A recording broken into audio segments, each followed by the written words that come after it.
ሄይ ጋይስ እንዴት ናችሁ? ሁሉ ሰላም ላማን ፊራ ነኝ። ዛሬም እንግዲህ ሳምንቴን ጠብቄ እንዲሁ ካነበብኩት አዲስ ሀሳብ ሼር ላደርጋችሁ መጣሁ። ሳምንት አሪፍ እየሄደ ነው። ቤተሰብ፣ ስራ ሁሉ መልካም ነው ብዬ አስባለሁ። ሰሞኑን ደግሞ የገና ሰሞን ነው። እንደው ቀድሜ ለዚህ በዓል ሁላችሁንም እንኳን አደረሳችሁ ማለት እፈልጋለሁ። መልካም በዓልም እንዲሆንላችሁ በዚያው ምኞቴን ለማድረስ ወዳለሁ። ካልሳሳትኩኝ ይሄ ቪዲዮ ከኢቨንት በኋላ ከሃሁ መድረክ በኋላ የመጀመሪያው ቀረጻ ይመስለኛል። የመጀመሪያው ቪዲዮ ይመስለኛል። እንግዲህ ሃሁ መድረክ ታህሳስ 17 በጣም በሚገርም ሁኔታ ድምቅ ባለ መንገድ ጀምረናል። ግን ኢቨንቱ የአንድ ጊዜ ኢቨንት ብቻ አይደለም።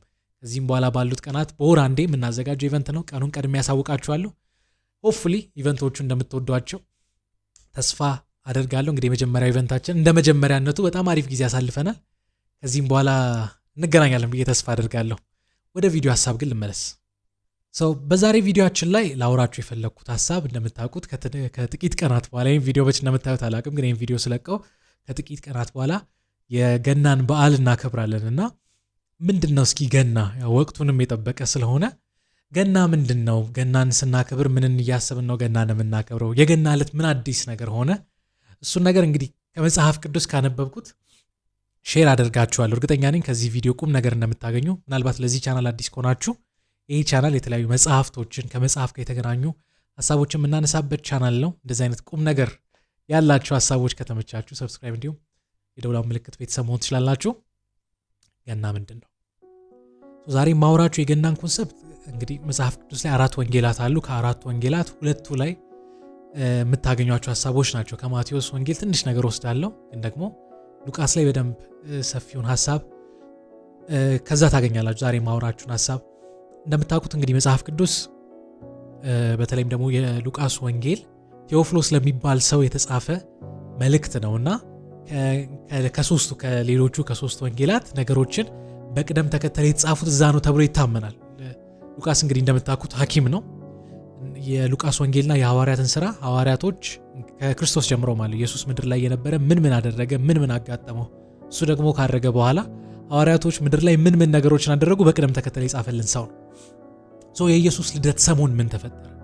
እንግዲህ ከታሪክ አዋቂዎች ጋር ስንደምረው ኢየሱስ የተወለደበት ጊዜ በግምት ከ3ኛው ክፍለ ዘመን እስከ 5ኛው ክፍለ ዘመን በእነዚህ ሁለቱ መሃል ነው ተብሎ ይታመናልና በዚህ ጊዜ የሉቃስ ወንጌል ሲጀምር የሚጀምረው አንድ ካህን የነበረን ሰው ታሪክ ከማውራት ነው የሚጀምረው። እርግጠኛ ነኝ ብዙዎቻችሁ ዘካርያስ ሲባል ሰምታችሁ ታውቃላችሁ ብዬ አስባለሁ። እና ይሄ ዘካርያስ የሚባል ሰው በእግዚአብሔር ፊት ቆሞ እንዲያገለግል እጣ የወደቀበት ሰው ነው። እድልም የደረሰው ሰው። ለምንድን ነው እንዲያልኳችሁ? እንግዲህ እንደምታውቁት መጽሐፍ ቅዱስ ላይ የተወሰኑ ሰዎች ናቸው ቤተ መቅደስ ገብተው እግዚአብሔርን ለማገልገል የተፈቀደላቸው ሰዎች እና ዘካርያስ ከነዛ ዘሮች መሃል አንዱ የነበረ ሰው። ግን አንድ ቀን ምን ይሆናል? በክፍሉ እጣ በእግዚአብሔር ፊት ገብቶ እጣን ሊያጥን እጣ ወደቀበት ይላል። ተራው ደርሶበት እጣው ወድቆበት በእግዚአብሔር ፊት ገብቶ እጣን ለማጠን ተራ እንደደረሰበት ታያላችሁና ቃሉ እኔ እስካሁን ድረስ አይምሮ ላይ የሚቀር ቃል ነው። ምክንያቱም እጣ ወደቀበት ነው። ይሄ ምንድነው? ወደቀለት ለፌቨር እየሰራላችሁ ይመስላል። ወደቀበት ግን ማታመልጡት አይነት በቃ ወደቀበት ነው። እና ይሄ በጣም ሲሪየስ የነበረ ስርዓት እንደሆነ ትረዳላችሁ። የቤተ መቅደሱ ስርዓት ለምንድነው እንዲያልኳችሁ? እንግዲህ ይሄ የቤተ መቅደስ ስርዓት በሙሴ ዘመን ከእግዚአብሔር ትእዛዝ የተቀበሉት ነው። ከዛ በሰለሞን ዘመን ቀጠለ። ቤተ መቅደሱ የመጀመሪያ ጊዜ ከፈረሰ በኋላ ሁለተኛ ጊዜ ሄሮድስ ከገነባ በኋላ ይሄ ስርዓት ስቲል እየቀጠለ ነው። እና የአይሁዶችን ቤተ መቅደስ ስታዩ እንግዲህ ስለዚህ ነገር ከዚህ በፊት ሰምታችሁ አንብባችሁ የምታውቁ ሰዎች ካላችሁ አሁን ስለማውራው ነገር ታውቃላችሁ። የአይሁዶች ቤተ መቅደስ 3 ክፍሎች አሉት እና የመጀመሪያው ክፍል አደባባይ የሚባል ክፍል ነው። ይህ ክፍል ማለት የእስራኤል ሕዝብ በድለው ከሆነ በእግዚአብሔር ፊት ንስሐ ለማግኘት መስዋዕት የሚያቀርብበት ቦታ ነው። አደባባይ የሚባለው ያ ክፍል ነው እና ካህናት ከነዚህ ሰዎች መስዋዕትን ይቀበላሉ።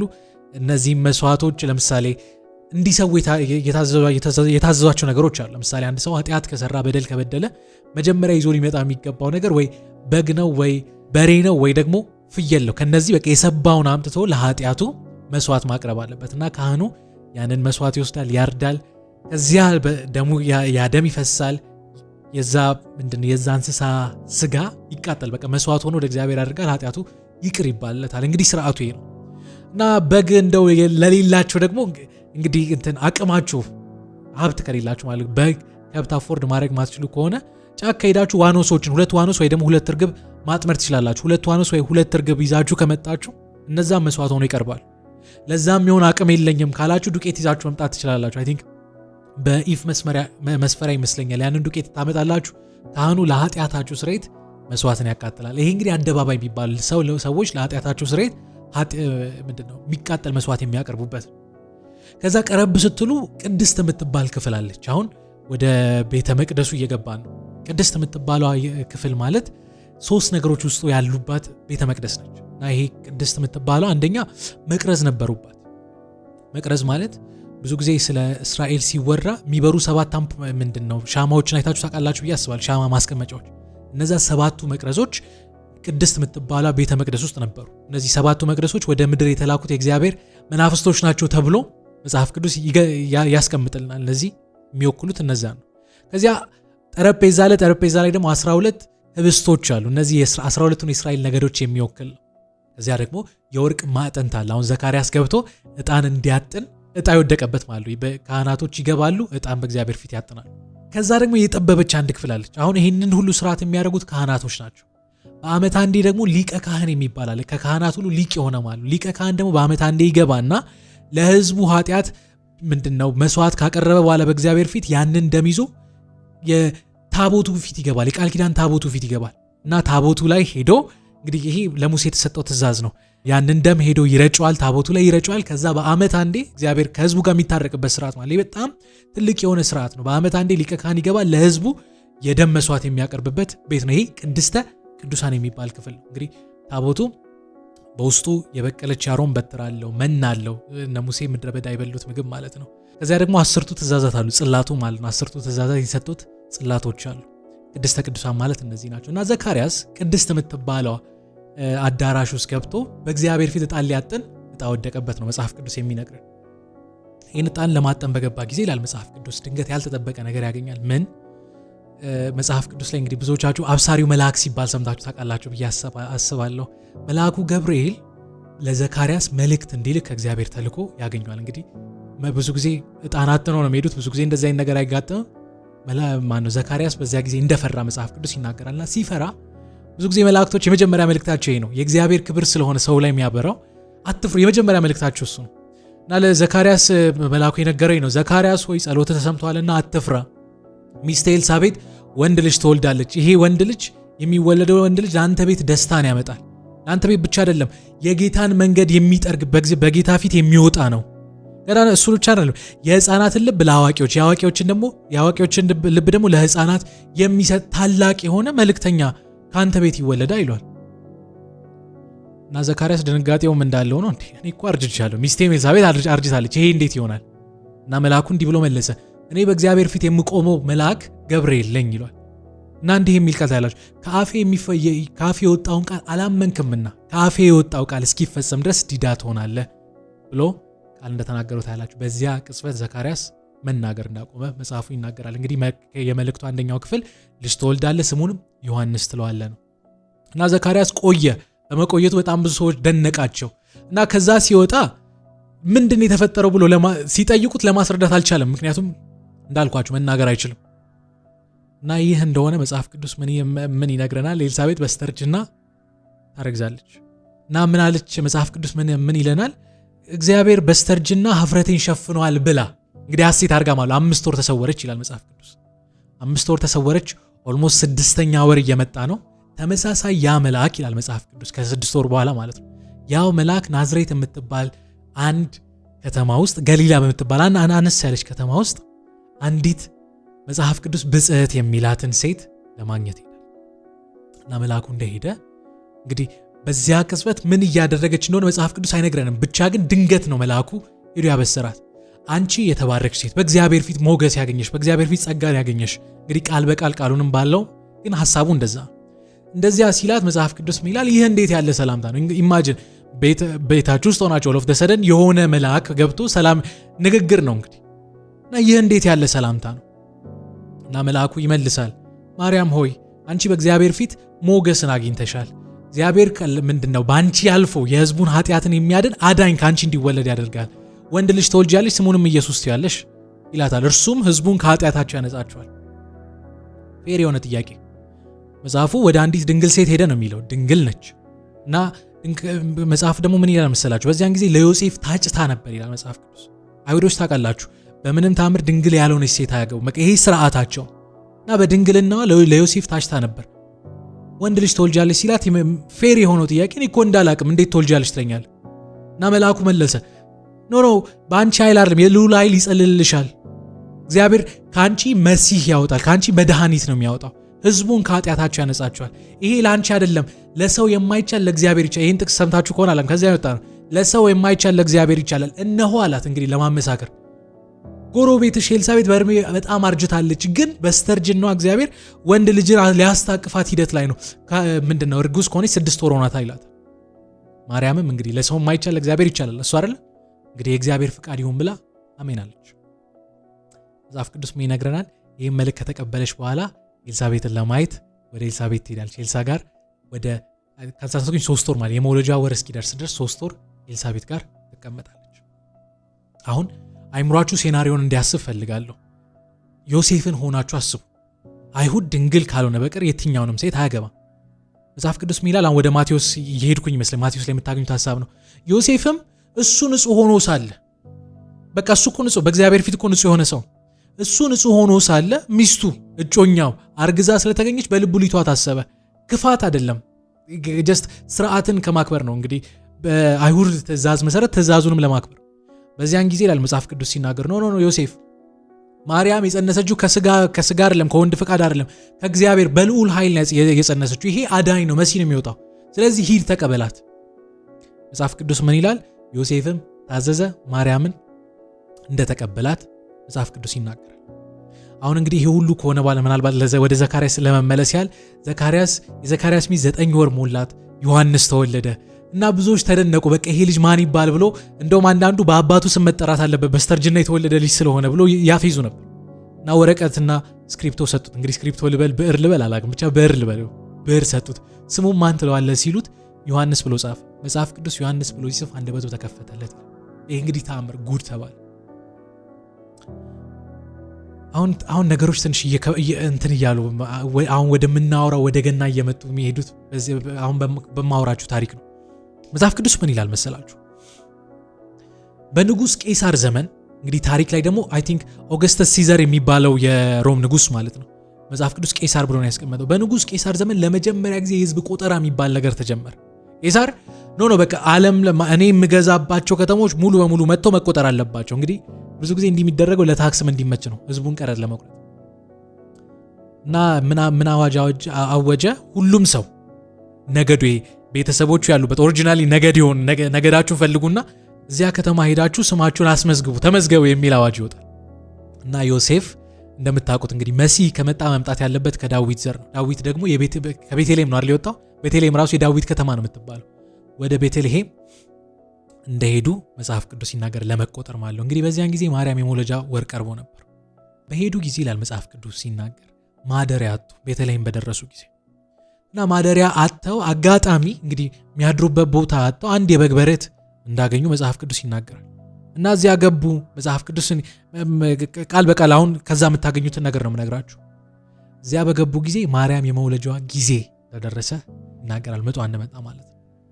እና በዚያ ምሽት እንግዲህ ታሪክ አይደል የተፈጠረው። በዚያ ምሽት ብዙዎች እንደሚጠብቁት አሁን አንዳንድ ጊዜ አይሁዶች አይ ነው መሲህ አይደለም ብሎ እንዲል ከሚያደርጋቸው አንደኛው ክራይቴሪያ ማለት ይሄ መሲህ የሚባል ሰው መምጣት ያለበት ከነገስታት ነገር ነው። ከቤተልሔም ከሆነ ሰው በረት ውስጥ ማስቀመጫ የእንግዳ እንኳን ማሰረፊያ ስላልነበር በጨርቅ ተጠቅልሎ በረት ላይ የተቀመጠው። የዚያ ቀን ማታ 2 ነገር ተፈጸሙ። እኔ ገናን ሳስብ አይምሮዬን የሚይዙኝ እነዚህ 2 ነገሮች ናቸው። ምንድነው የተፈጠሩት? አንደኛ 70 ሰገን የሚባሉ ሰዎች መጽሐፍ ቅዱስ ከሩቅ ምስራቅ መጡ ይላል፣ ኮከብን እየተከተሉ እና ልክ ሲደርሱ ወደ ኢየሩሳሌም ለሄሮድስ ነው እንግዲህ ለንጉስ ሄሮድስ ነው እንግዲህ እንደሚሉት ኮከብ ተከትለን መተናል፣ እዚህ ከተማ እናንተ ሀገር ውስጥ ይሁዳ ውስጥ ንጉስ ተወልዷል እና ይሄን ንጉስ ልናየው ልንሰግድለን የመጣ ነው። እኔ መጽሐፍ ቅዱስ ሚላል ሄሮድስ እንደተደናገጠ ይናገራል። ግን እንደው እስኪ እንደ ባላምሮ እንደሚያስብ ሰው ጠይቁ። ምን ያው የሚያስደነግጥ ነገር አለ? ንጉስ ይወለዳል። መጀመሪያ እስኪ ቃሉን እናስተካክለው። ንጉስ ይወለዳል ወይ ኢን ተርምስ ኦፍ ቮካብለሪ? ልዑል ይወለዳል። የንጉስ ልጅ ልዑል ሆኖ ይወለዳል። ንጉስ እንዴት ይወለዳል? ግን ንጉስ ይወለዳል የሚለው ነገር የእውነተኛ ንጉስ እንዳናወጠ ታያላችሁ። እና ሄሮድስ በልቡ ተንኮል አሰበና ሂዱ ቦታ መርምሩ፣ ታሪክም መርምሩ፣ አግኝታችሁ ሂዱ ስገዱለትና እኔም እንድሰግድለት መታችሁ ቦታውን ንገሩኝ አላቸው። እነሱ በመልካም ልብ ነው የተቀበሉት። ሕጎችን ትንቢቶችን ሲያዩ ቤተልሔም መሆን እንዳለበት ተረዱ። ወደ ቤተልሔም ሄዱ ኮከቡን ተከትለው። ያቺ ኮከብ ኢየሱስ የነበረበት የተወለደበት ቤት ጋር ስደርስ ቆመች። በዛ በጣም ደስ አላቸው። ገቡ ይላል መጽሐፍ ቅዱስ። ዕጣን፣ ወርቅ፣ ከርቤ ያቀረቡ ሰገዱለት። ግን የዚያን ቀን ማታ እግዚአብሔር እንግዲህ ምልክት እንዳሳያቸው ታያላችሁ። ሄሮድስ ተንኮልን ያሰበው ስለዚህ በመጣችሁበት መንገድ አትመለሱ የሚል መልእክት ይቀበላሉ። ያንን ተቀብለው በሌላ መንገድ ሲሄዱ ሄሮድስ እንዳጭበረበሩ ታወቀ ይላል እና ያኔ በእልህም እንዳደረገ ታውቃላችሁ። ይሄ እንግዲህ በጣም ከባድ ካልተሳሳትኩኝ በኤርሚያስ በነብዩ ኤርሚያስ ዘመን የተነገረ ትንቢት ነው። ምን እንዳደረገ ታውቃላችሁ? ኦኬ እንዲህ ካደረጋችሁ በቤተልሔምና አካባቢዋ የሚገኝ የትኛውም ከ2 ዓመት በታች ያለ ሕፃን ልጅ ይገደል የሚል አዋጅ ታወጀ። ይህ አዋጅ እንግዲህ በሙሴም ዘመን ወጥቶ ነበር። ትዝ ካላችሁ ወንድ የሚባል ሰው ከግብፅ ይጥፋ ተብሎ ማለት ነው እና ያ በኤርሚያስ ዘመን ካልተሳሳትኩኝ ቃል በቃል ጥቅሱን በቤተልሔም ዙሪያ ታላቅ ለቅሶ ሆነ የሚል ትንቢት እንዲፈጸም ያ ነገር እንደተፈጠረ ታያላችሁ። ይሄ እንግዲህ ኢማጂን አንድ ገና የተወለደ ሕፃን ልጅ የነገስታትን መድረክ የነገስታትን ዙፋን ሲያናውጥ። ሁለተኛ የሚገርመኝ ታሪክ ኢየሱስ በተወለደ በዚያ ምሽት ይላል ካልተሳሳትኩኝ ሉቃስ ወንጌል ምዕራፍ 2 ላይ በዚያ ምሽት በጎቻቸውን ይጠብቁ የነበሩ እረኞች ነበሩ ይላል እና ድንገት የሰማይ ብርሃን ዙሪያቸው አበራ ይላል መጽሐፍ ቅዱስ ሲናገር። ምን እንደሆነ ለማየት ዞር ሲሉ መልአክ ነበር እና እንዲህ አላቸው፣ አይዟችሁ አትፍሩ። ሁሌ መላእክቶች የመጀመሪያ ቃል ዛሬ ለዓለም ሁሉ ለሕዝብ ሁሉ የሚሆን ታላቅ የምስራች ይዤላችሁ መጥቻለሁና አትፍሩ። ዛሬ በዳዊት ከተማ በቤተልሔም ምድር አዳኝ የሆነው እርሱም ክርስቶስ ተወልዶላችኋልና ደስ ይበላችሁ ነው። ምልክት እንዲሆናችሁ በበረት በግርግም ተጠቅሎ ታገኙታላችሁ የሚል መልእክት ይነግራችሁ። እረኞች ፈርተዋል ብያችኋል። የዛ ቀን ማታ አንድ የተለየ ነገር ተፈጠረ። ምን ካላችሁ እንግዲህ መጽሐፍ ቅዱስ የምታነቡ ሰዎች አሁን ስለማወራው ነገር ይገባችኋል። መላእክቶች በታሪክ መጽሐፍ ቅዱስ ታነቡ አንድም ቀን መልእክት አንዛዝተው አያውቁም። በተለይ ደግሞ ለመልእክት የተላኩ መላእክቶች መልእክታቸውን ይናገራሉ። ድንገት ነው የሚመጡት፣ ድንገት ነው የሚሄዱት። ለምን? እኔ እንደውም ምረዳው 2 ነገር ነው። አንደኛ ትእዛዙ ስለሆነ መልእክት መናገር ስለሆነ ትእዛዙ። ሁለተኛው ግን ምድር ላይ የሚያጓጓ ነገር የለም። ምድር ለኃጢአት ለዓለም ለክፋት ተሰጥታለች። እነሱ ቅዱሳን ናቸው። የሚኖሩት በእግዚአብሔር ሕልውና ውስጥ ነው። የሚኖረው በእግዚአብሔር ቅድስና ውስጥ ነው። ምድር የረከሰች ነች። የሚያጓጓ ነገር የላት። እንደውም አንድ ጊዜ ጌዲዮን ላይ ይመስለኛል እውነት አንተ ከእግዚአብሔር የተላከ ከሆንክ መስዋዕት እስካቀርብ ጠብቅልኝ ብሎት ጌዲዮን በእግዚአብሔር ፊት መስዋዕት አቀረበ። ያ መስዋዕት ወደ ላይ ሲያርግ እርሱ መልአኩ ማብሮት ወደ ሰማይ ያደረገ የሚል ነገር የምታዩት። ከዛ ውጪ መልአክ ድንገት ይመጣል፣ ድንገት ይሄዳል። ግን አሁን ያልኳችሁ ሁኔታ ላይ ምን ይፈጠራል? ይሄ መልአክ እነዚህ ሰዎች መልእክቱን ካበሰራቸው በኋላ ይላል በድንገትም የሰማይ ሰራዊት ከመልአኩ ጋር አብረው ነበሩ ይላል። አሁን አንድ መልአክ አይደለም፣ አንድ መልአክ ቆየ እያልኳችሁ አይደለም። የሰማይ ሰራዊት ከመልአኩ ጋር ወረዱ የሚል ነገር ታያላችሁ። ከዛ እንዲህ አሉ፣ ክብር ለእግዚአብሔር ባሪያም ለሰው ልጆች ሰላም በምድር ይሁን ካሉ በኋላ ለሰው ልጆች በጎ ይሁን እንደዚህ አይነት ቃል እንደተጠቀሙ ታያላችሁ። ምናልባት ቃል በቃል ጥቅሱን አስቀምጥላችኋል። አንድ መልአክ አይደለም፣ እልፍ የሰማይ ሰራዊት። ሁለተኛ የሰማይ ዝማሬ ነው ምድር ላይ ዘመሩት። ትንቢተ ኢሳይያስ አካባቢ ስትሄዱ የሰማይ ዝማሬ ምን አይነት ዝማሬ እንደሆነ ታያላችሁ። እነዚህ መላእክቶች አዲስ ዝማሬን ይቀኛሉ። ያ አዲስ ዝማሬ ምድር ላይ ዘመሩ። ለምን ብላችሁ ከጠየቃችሁ መጽሐፍ ቅዱስ የሚነግራችሁ ይሄ ነው። መላእክቶች ምድር ላይ የሚያጓጓ የእግዚአብሔር ክብር የለም፣ ምድር ላይ የሚያጓጓ ቅድስና የለም። ግን የዛን ቀን ምሽት ሰማይ የሚያውቁት ያ ታላቅ ክብር ምድር ላይ ለመጀመሪያ ጊዜ ተገለጠ። እግዚአብሔር ወልድ ስጋን ለብሶ እኔና እናንተ መስሎ ግን ሰማይ ያለውን ክብር ይዞ ተወለደ። ስለዚህ የሰማይ ዝማሬውን ሰማይ ብቻ አይደለም ምድር ላይ ይዘመራል። ለምን? ምክንያቱም እንግዲህ ትንቢተ ኢሳይያስ ላይ የተነገረ አንድ ትንቢት አለ። ምልክት ይሁናችሁ፣ ድንግል ጸንሳለች፣ ወንድ ልጅም ትወልዳለች፣ ስሙንም አማኑኤል ትለዋለች። አማኑኤል ማለት እግዚአብሔር ከኛ ጋር ነው። እግዚአብሔርን ለየት ባለ መንገድ ከኛ ጋር ያየነው በዚች ምሽት ነው። እንግዲህ ገናን ስናስብ የምናስበው ይሄንን ነው። ክርስቶስ ኢየሱስ ስጋን ለብሶ የመጣበት ምሽት ነው። በእኛ ዘመን የተለያየ አይነት ከለር እየተሰጠው በተለያየ አይነት መንገድ ይከበራል። ግን ዋናው ዓላማ ይሄ ነውና ገናን ሳስብ እኔ ይህንን እያሰብኩ ገናን አከብራለሁ። እንግዲህ እናንተም ጋር ይሄው ነው ብዬ ተስፋ አደርጋለሁ። ዛሬ እንግዲህ የገና ወቅት ላይ ስላለን ካነበብኩት ይህንን ሀሳብ ሼር ላደርጋችሁ ወደድኩ። እርግጠኛ ነኝ ከዚህ ቪዲዮ የሆነ ቁም ነገር ቀርቶላችኋል ብዬ ተስፋ አደርጋለሁ። እስከ መጨረሻው አብራችሁኝ ስለነበራችሁ እጅግ በጣም አድርጌ አመሰግናለሁ። ቀጣይ ሳምንት እንዲሁ በአዲስ ሀሳብ በአዲስ ቪዲዮ እንገናኛለን። የቀጣይ ሳምንት ሰዎች ይበለን። መልካም ሳምንት።